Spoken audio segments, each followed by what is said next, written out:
Well, hello everybody. I don't usually do the vlogger style face cam, but got some important shop updates I want to throw your guys' way.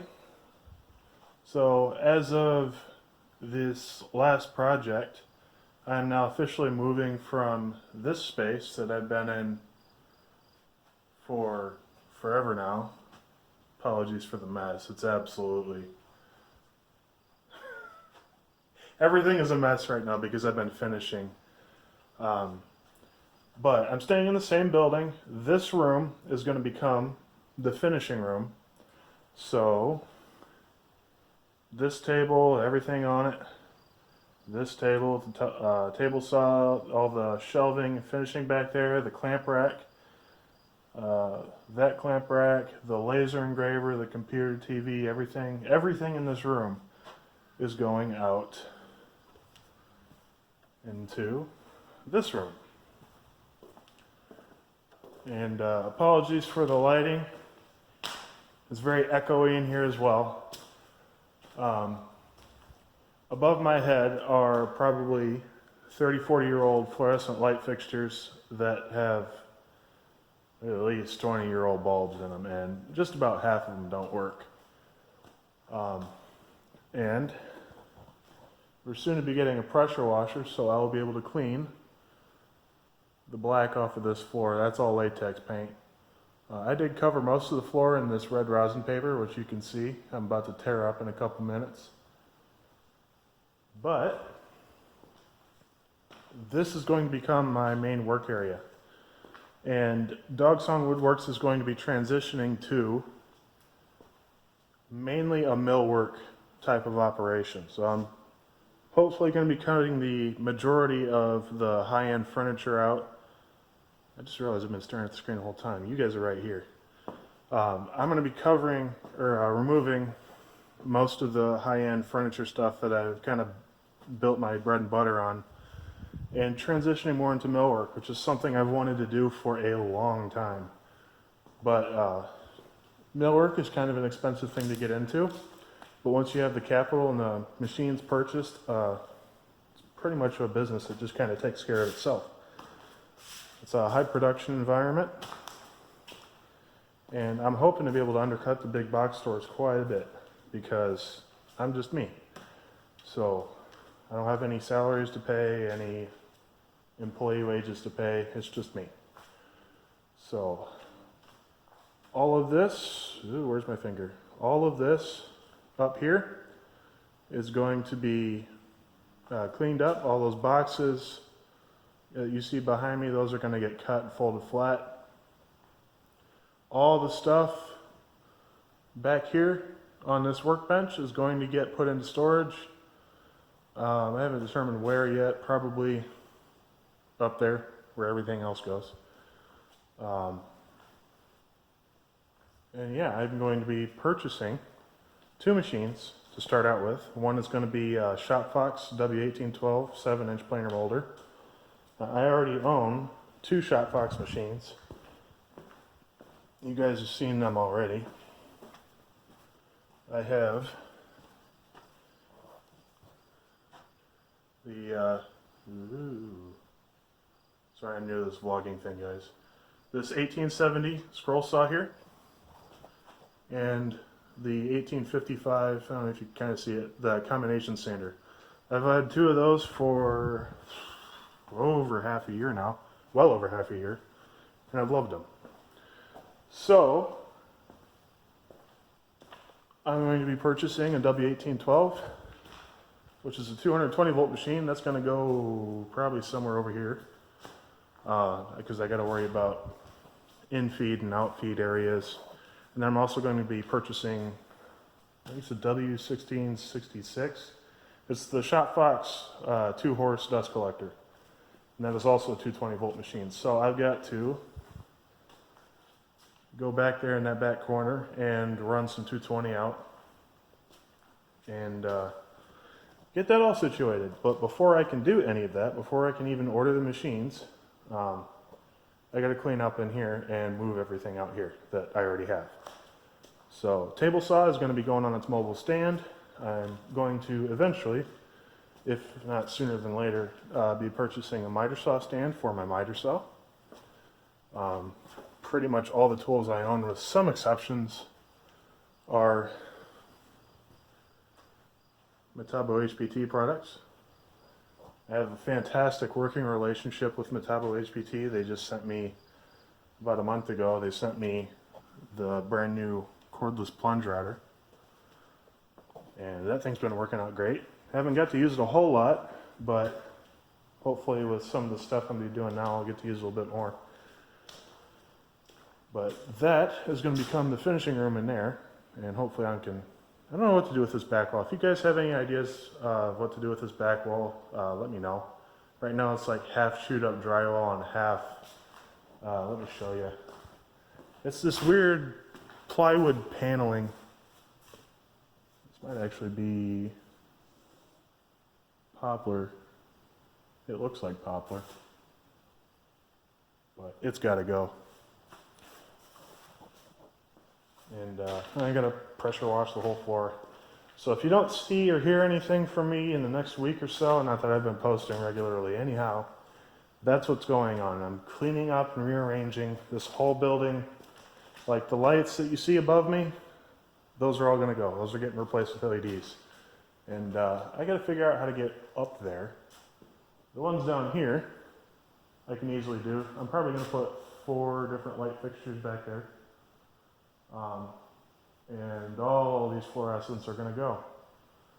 I'm either going to give them to somebody or they're going to the scrap heap and the dump.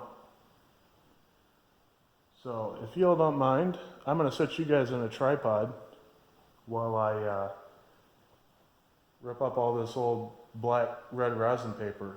It'll be the last time I have to finish in here, which is awesome. So.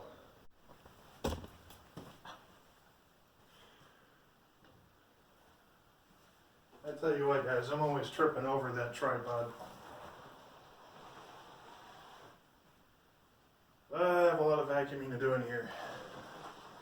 And all of this has to go up there. This is a year's worth of junk, basically. Some of it's good wood, but a lot of it has to get burned. But I'll throw all my rosin paper in this thing and then just burn it. If it'll even fit in here, which it probably won't.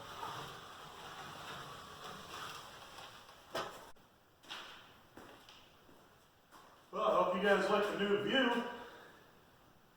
You're going to be seeing a lot more of what I'm going to call the loft cam.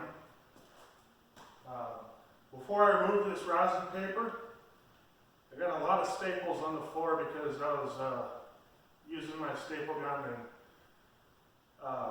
reattaching those hardy board panels to the back of a friend's purchased furniture set that I have refinished for her, which I am never doing again, by the way, Jonah.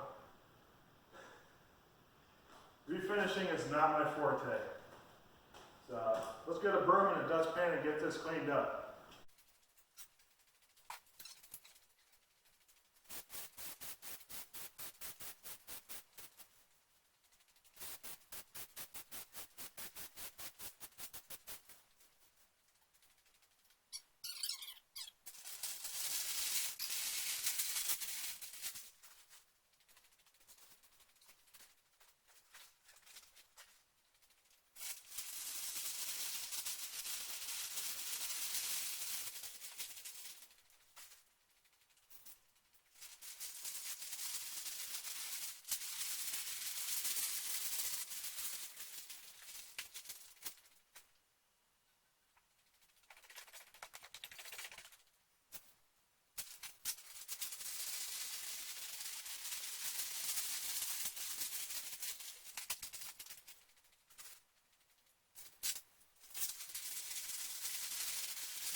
Well, like I thought, the red rosin paper does a really good job of protecting your floor, but it only works in areas where you actually put it. So I have a nice little, yeah, that's going to have to be pressure washed off. It's a very well-timed purchase, that pressure washer is.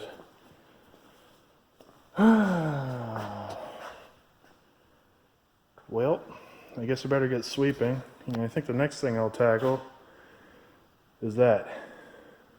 One of those trash cans is going to go back here along the wall because it is currently full of planer shavings. Well, I say full, it's like a third full. Hopefully we'll change that here in the near future. And yeah,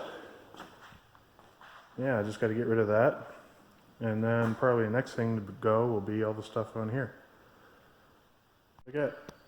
So I got everything pretty much set up, or cleaned up, I mean, on the floor part, as far as dust and dirt goes. And a lot of times I forget how big this saw really is. That's full extension. That's as big as this saw can possibly be. So nice to have this thing set up properly on its stand in a proper shop area. It's a good looking machine too.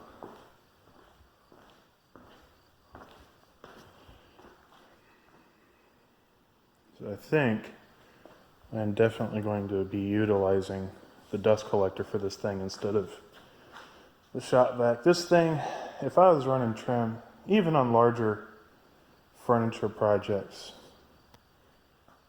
emptying out the shop vac every 30 linear foot gets old after a while. You got to think, I'm going to be cutting up boards to turn into trim. Each one of those pieces is going to be about 12 foot long. So that would be like 3 pieces, and then I'd have to empty this thing out. And that's not going to be feasible for a higher speed production environment. I think I'm going to I've been using full kerf full kerf saw blades on this thing till now. I think I'm going to get a thin kerf 24 tooth for most of my ripping. And I'm going to save this, just got the 30 tooth glue line rip on it right now for stuff that's going to have exposed edges that won't be cut on the molder. So I'll stick with this blade for stuff like that. Things like cutting out 1x4s, 1x2s out of poplar for this company I'm going to be doing trim work for. Blade like what I've got on it now would be perfect for that. And I've already got a 24 tooth, but it's the full kerf heavy duty rip. And this saw is, it's awesome in a lot of ways, but it is a job site saw. And if I'm going to hope to get, 100, more than 100, in my everlasting optimism, I'm estimating on a normal 8-hour day about 100 pieces of 12 foot long trim that's going from rough sawn all the way to finished, painted, or stained project.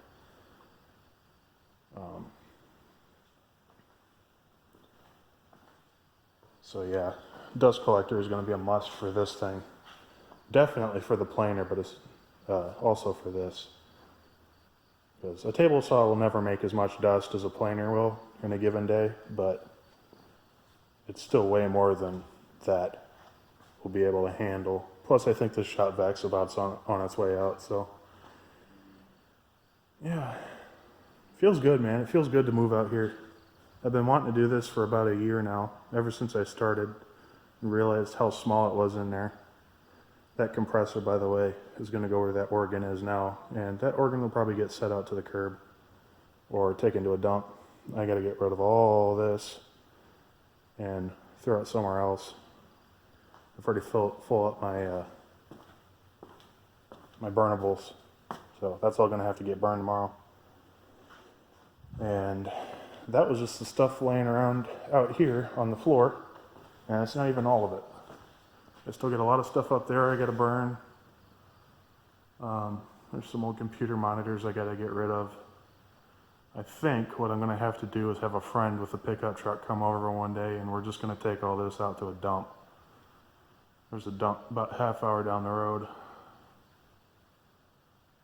I'm gonna obviously try and recycle as much of it as I can, but some of this stuff is so old and it's got toxic crap in it that you're just better off taking it to the dump for disposal.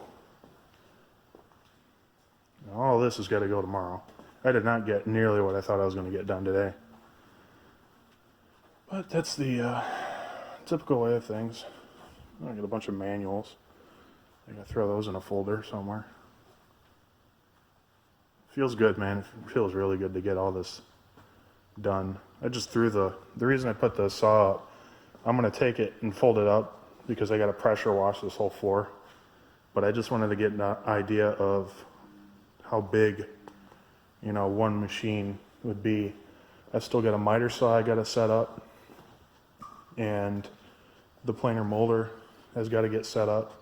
And I also plan on, as soon as the opportunity arises, I'm going to get a 20-inch planer with a helical head. It will just make my workflow so much quicker.